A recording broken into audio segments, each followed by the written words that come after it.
Itong message nito ay para sa mga Cancer, Scorpio, and Pisces sign. Ito ay para sa mga water sign. So, tignan natin kung ano kaya message yan dapat mong marinig. This is just a guide and you are here for a reason. Ano kayang message para kay Cancer, Scorpio, and Pisces sign?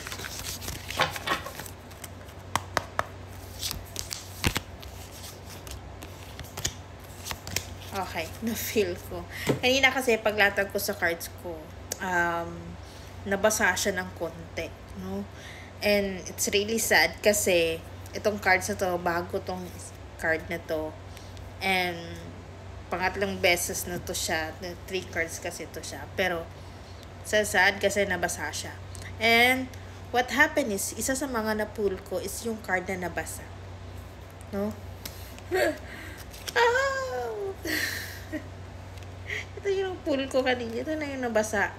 Nafe-feel ko pa rin. Oh.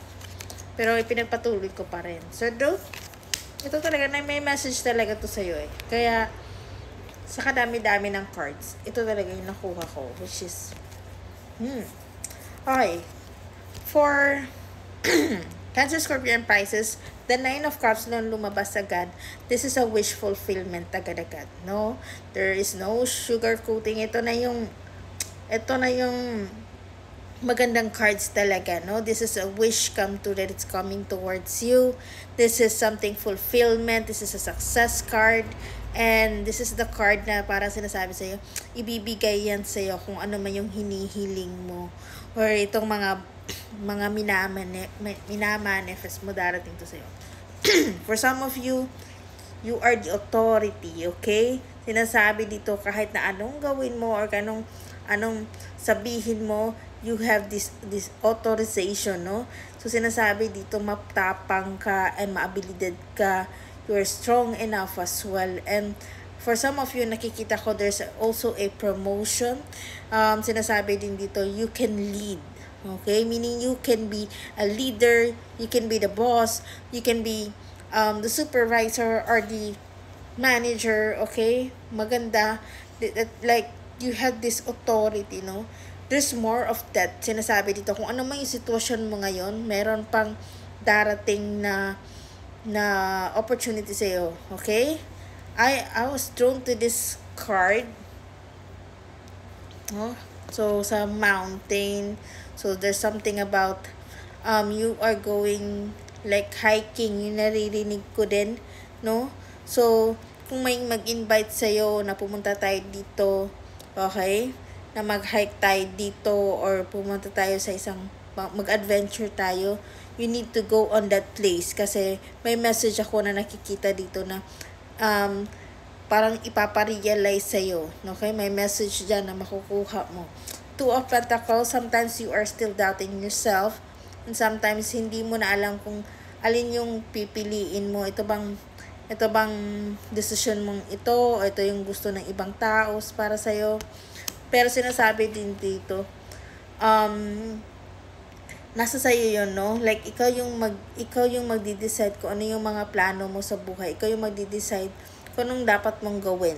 Sinasabi dito na this is the card of being creative. This is the card of, like, kahit ano yung decision mo, kahit ano yung gawin mo,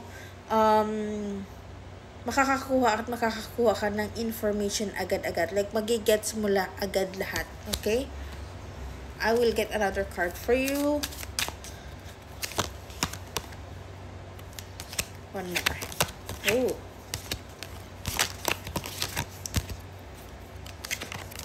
So, sometimes I'm hearing like,